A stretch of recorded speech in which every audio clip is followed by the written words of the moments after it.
Kali ini akan saya buat sebuah video pengamatan kecil-kecilan tentang karakter psikolog dan sosiologi kehidupan sehari-hari manusia yang ada di sekitar kita. Ternyata memang kehidupan manusia itu beraneka ragam, diulik, diulas, diteliti dari sisi manapun tidak akan pernah ada habisnya. Mengapa dalam kehidupan sehari-hari saja kita sudah melihat selera satu dengan orang lain yang berbeda, sehingga kebanyakan yang kita hadapi adalah sesuatu yang semu, tidak ada sesuatu yang kepastian. Contohnya saat ini kita sering melihat bahwa mereka lebih tertarik kepada sopan santun, yang lemah lembut. Ternyata itu juga banyak digunakan untuk menipu, sehingga kita terjebak dalam kepalsuan juga. Dan kebanyakan orang juga saat ini mereka mendewakan yang namanya sopan santun. Iya, kalau itu sesungguhnya dipakai pada satu momen tertentu, tapi kalau itu dipergunakan sebagai satu katakanlah satu jebakan atau metode yang dijadikan sasaran untuk menipu atau menarik keuntungan dari sekelompok orang yang senang apa istilahnya dielus, dirayu, ya, dibohongi dengan kata-kata halus dan manis, ya pasti akan terbujuk rayu. Nyatanya sekarang seperti itu, sehingga terkesan sifat-sifat munafikun itu kentara sekali, bahwa segala sesuatu itu tidak sesuai dengan nalar atau kenyataan yang ada. Mereka lebih terjebak ke dalam nuansa yang berbunga-bunga, sehingga tidak terjadi apa, kenyataan adalah kenyataan, bahwa yang dilihat itu ya seperti itu adanya, tidak. Jadi sekarang bisa segala sesuatu yang bernilai negatif, kejahatan dan ketidakpastian itu dibungkus dengan kelembutan, sopan santun dan segala sesuatu, sehingga tidak jarang dalam kehidupan sehari-hari kita itu banyak terjadi hal-hal yang manipulatif, dan itu terus akan terjadi sejauh memang kriteria kita tidak mau menerima apa adanya. Artinya ya, yang baik katakan baik, yang tidak baik katakan tidak baik, yang jahat katakan jahat.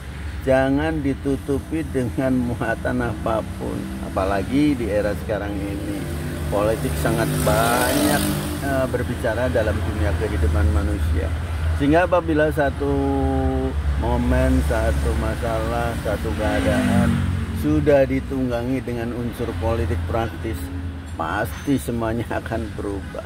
Dan ini sangat kentara sekali dalam kehidupan sehari-hari, bahwa kita tidak bisa menerima apa adanya, bahwa kita pun misalnya melakukan sesuatu yang salah, kita ditegur bahwa kita salah, kita juga tidak akan terima dengan legowo bahwa hal itu memang betul-betul dilakukan untuk memperbaiki kinerja kita. Tetap saja kita akan ngotot bahwa kita tidak salah. Nah, ini mungkin merupakan PR bagi para cendekiawan di bidangnya, seperti bidang sosiologi, bidang psikologi, dan bidang ketatanegaraan, karena memang manusia yang satu dengan yang lain itu tidak bisa lepas, pasti saling keterkaitan. Nah, untuk membina keharmonisasian antara satu dengan yang lain, ya mutlak diperlukan satu pendekatan ilmiah, ya. Mau tidak mau. Cuman ya masalahnya itu tadi, kalau disuguhi sesuatu yang benar, tapi penyajiannya ya memang sesuai dengan karakternya. Misalnya yang benar katakan benar, bahwa ini harus seperti ini, 1, 2, 3, 4, 5. Kadang tidak mau nerima karena penyampaiannya tegas dan terkesan saklek atau teoritis gitu. Nah, kebanyakan masih banyak orang-orang di sekitar kita yang senang berbunga-bunga. Artinya menyampaikan segala sesuatu itu tidak to the point. Jadi maunya ngelibet, jelimet, berbelit-belit. Padahal tujuannya itu sama, Kalau ditarik garis lurus malah lebih sedikit jumlahnya. Tapi kalau dibelit-belit jadi lebih panjang. Nah, ini yang terjadi dalam kehidupan kita sehari-hari. Sehingga kita mau bicara segala sesuatunya itu ya tergantung kita menghadapi siapa dan harus bagaimana caranya.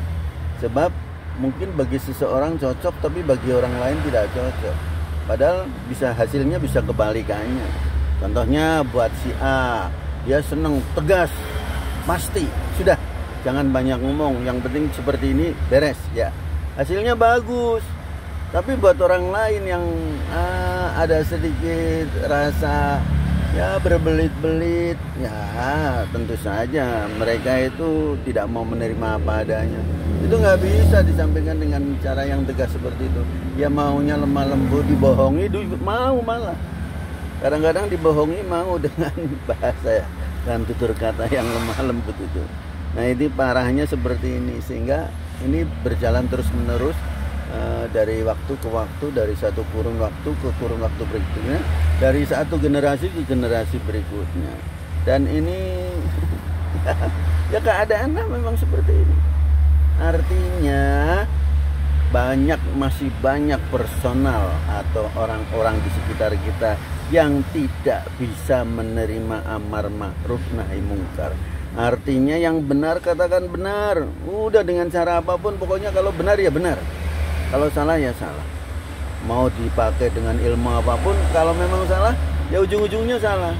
Kalau memang benar ya ujung-ujungnya benar. Tapi jangan terus dikemas dengan bahasa, dengan kelembutan, dengan bahasa yang santun, tapi ujungnya salah. Jadi ya terserah Anda aja sajalah menilainya bagaimana dalam kehidupan kita sehari-hari. Sebab kita memang tidak bisa lepas dari dua nuansa kenyataan dan nuansa fata morgana. Ada hitam, ada putih, ada baik, ada jahat, ya, ada jelas, ada buram, ya, ada datang, ada pergi dan sebagainya dan sebagainya. Ada lahir, ada mati dan seterusnya dan seterusnya. Nah, itu kita akan bisa resapi dalam kehidupan kita pribadi bagaimana sih seharusnya, atau orang lain juga harus berpikir juga, karena ada banyak orang mengatakan nggak bisa menjaga perasaan orang. Loh, salah. Semua orang itu punya perasaan, jadi masing-masing ya harus menjaga perasaannya sendiri-sendiri. Jangan perasaannya sendiri pengen dijaga orang lain, terus perasaannya orang lain dijaga siapa? Ya. Nah, hal-hal yang demikian itu saling keterkaitan antara yang satu dengan yang lain. Oke lah, silakan nanti kalau ada segala sesuatu yang menyangkut perubahan nuansa kehidupan komunikasi, ya silakan saja sampaikan pada saat-saat yang tepat sesuai dengan momennya. Yang jelas dari hasil pengamatan saya masih banyak orang yang senang dibohongi, atau senang berbelit-belit, atau senang berbunga-bunga kalau berbicara, sehingga tidak to the point. Itu akan memerlukan energi tersendiri. Begitu kira-kira yang dapat saya sampaikan. Mudah-mudahan ada manfaatnya buat referensi. Yuk, sampai jumpa lagi di kesempatan yang lain.